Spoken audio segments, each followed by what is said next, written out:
Hola, hola, ¿qué tal amigos? Les saluda el alumno Lázaro Rodríguez López, estudiante de la licenciatura en Derecho, cursando el octavo cuatrimestre en la Universidad Interamericana UNIP, sede Chetumal. De lo que hoy les hablaré concierne la asignatura de contratos, títulos y operaciones de crédito. El tema es la distinción entre los contratos mercantiles y civiles, así como la jurisprudencia emitida al respecto a la tipología existente de los contratos mercantiles y sus características. Pues como bien lo estipula el Código Civil en su artículo 896, el cual dice que, o hace referencia al mandato, que es como contrato, tiene lugar cuando una parte da a otra el poder, que ésta acepta para representarla, al efecto de ejecutar en su nombre y de su cuenta un acto jurídico o una serie de actos de esa naturaleza. Esto también lo podemos ver reflejado en lo que es el artículo 22 del Código de Comercio, el cual hace referencia de que el mandato comercial, en una manera general, es un contrato por el cual una persona se obliga a administrar uno o más negocios lícitos de comercio que otra le encomienda. Hace referencia también de que el mandato comercial no se presume gratuito, es decir, es oneroso. Asimismo, podemos referir que en cuanto al contrato civil y comercial se diferencian específicamente de las siguientes acciones. Como lo podemos ver en el artículo 235 del Código de Comercio, estipula: el comisionista es libre de aceptar o rehusar el encargo que se le hace. Si se rehúsa, debe dar aviso al comitente dentro de las 24 horas o por el segundo correo. Si no lo hiciere, será responsable de los daños y perjuicios que haya sobrevenido al corriente. Entonces, también esto lo podemos ver en el artículo 1878 del Código Civil, también el cual hace referencia manifestando que entre ausentes la aceptación del mandato no resultará del silencio del mandatario, sino de los casos siguientes. Primero, si el mandante remite su procuración al mandatario y si éste lo recibe sin protesta alguna. Segundo, si el mandante le confirió por cartas un mandato relativo a negocios por su oficio, profesión o modo de vivir, acostumbrado a recibir y no dio respuesta a las cartas.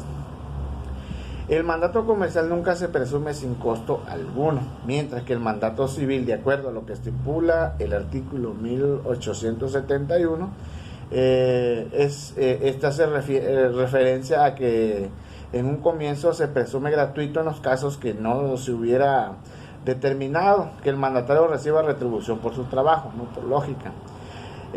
También dice en el segundo apartado del artículo 1871, se aclara que se presumirá oneroso cuando se trate de atribuciones o funciones otorgadas por la ley al mandatario y cuando consista en los trabajos propios de la profesión lucrativa del mandatario. Diferencias entre carácter civil y comercial. Aquí se haya vinculado a la compañía de depósito, lo que fluye y a la vez también influye para que una de las partes, en este caso el depositario, sea comerciante.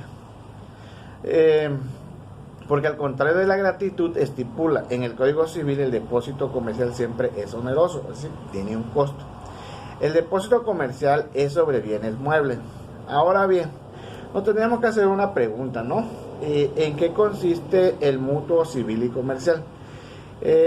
Si revisamos la legislación, en este caso el artículo 2240 del Código Civil, habrá mutuo o empréstito de consumo cuando una parte entregue a la otra una cantidad de cosas que esta última está autorizada a consumir, devolviéndole en el tiempo convenido igual cantidad de cosas de la misma especie y calidad. Esto es lo que se conoce como el mutuo civil.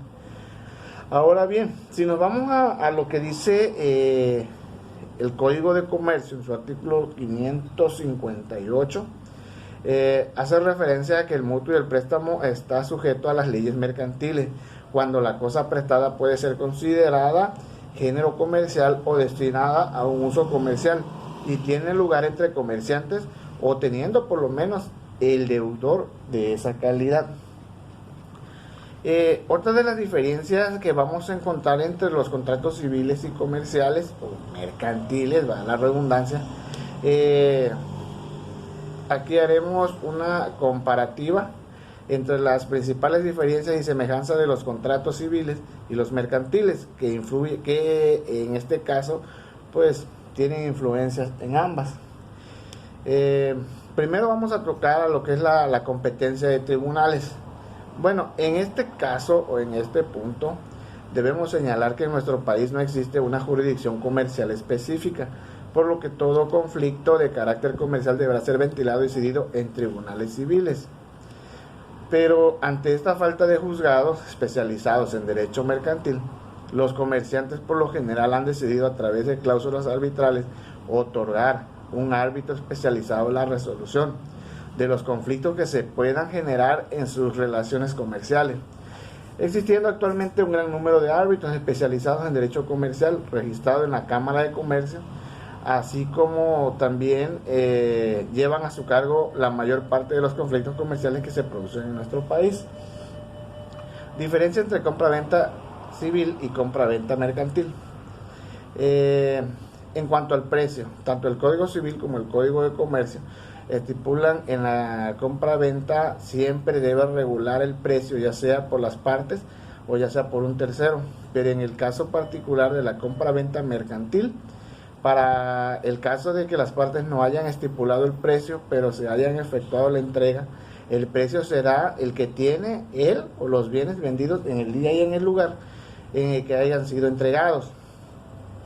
En cuanto a los efectos, no obstante, en cuanto a los registros de la cosa vendida, las reglas de la venta civil y comercial son esencialmente las mismas. Existe una diferencia tratándose de las obligaciones alternativas. Aunque la pérdida o deterioro sobreviniente de la perfección del contrato provengan de caso fortuito, serán de cargo del vendedor si en las obligaciones alternativas apareciera fortuitamente una de las cosas ventiladas. En este caso, pareciendo las dos y una de ellas por hecho del vendedor.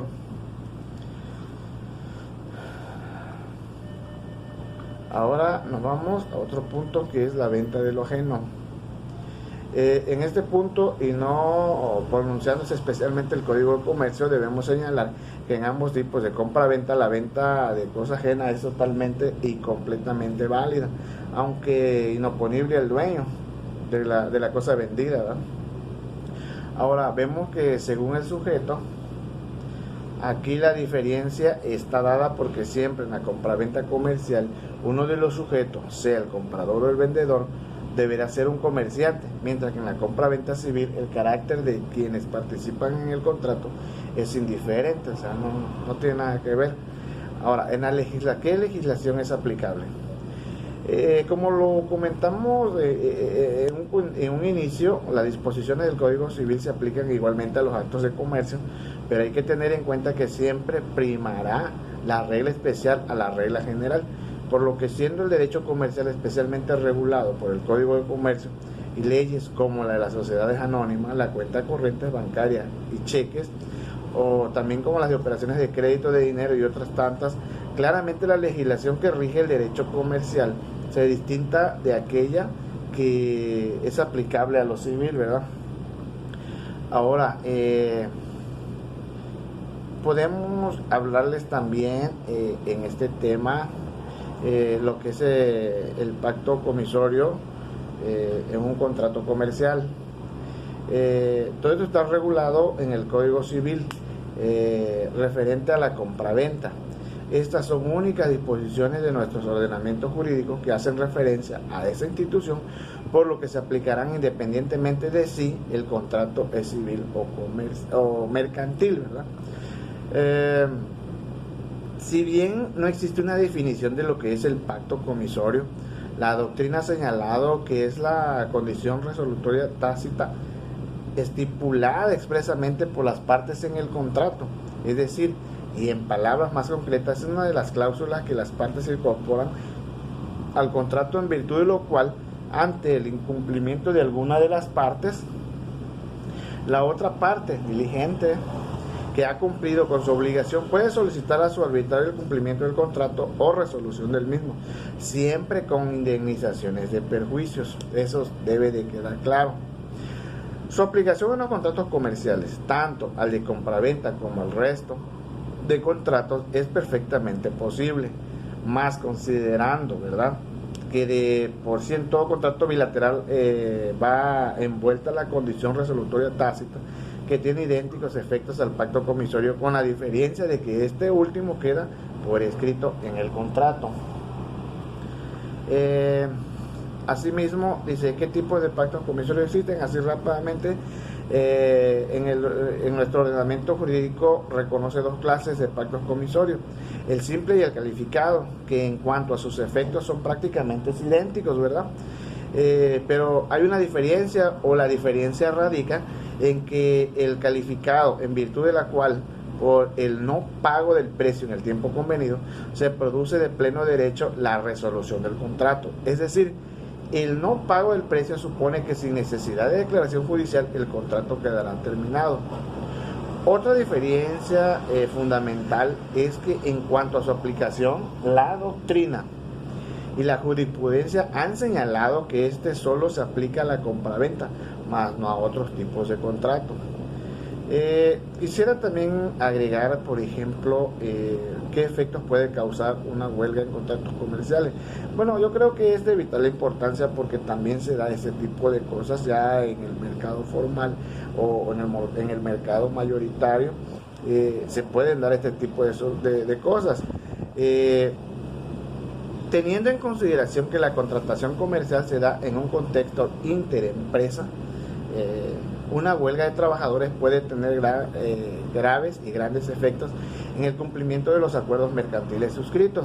Imaginemos, por ejemplo, qué les parece bien los efectos que pueda tener la huelga de trabajadores portuarios para aquel distribuidor que tiene que enviar sus productos a sus clientes, que a causa de esta huelga, bueno, pues cae en el incumplimiento. Ahora se ha dicho que en este caso de huelga de trabajadores, para que de los contratantes que se ven en imposibilidad de cumplir, no supone un caso fortuito, por cuando esta situación es perfectamente predecible, siendo de su cargo el incumplimiento de las obligaciones contraídas. Es decir, una huelga se puede prevenir, se puede prever en qué fecha, ¿no? Las cláusulas del arbitraje. Bueno, pues en este caso, no existiendo una jurisdicción especial para los conflictos nacidos de la actividad y contratación comercial, por lo general las partes optan por dejar la resolución de los mismos en manos de un juez árbitro especializado en la materia.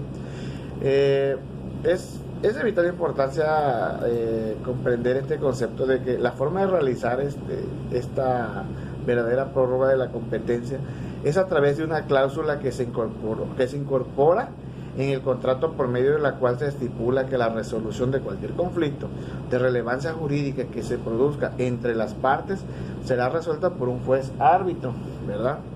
Pudiendo indicarse en la misma cláusula quién ejercerá dicha función, o bien dejando su designación para un momento posterior. También en la cláusula arbitral se fijará en qué calidad de conocerá este juez, así como el árbitro de derecho o en este caso el árbitro arbitrador. Espero que les haya servido este material. Me despido de ustedes. Muy buenas noches.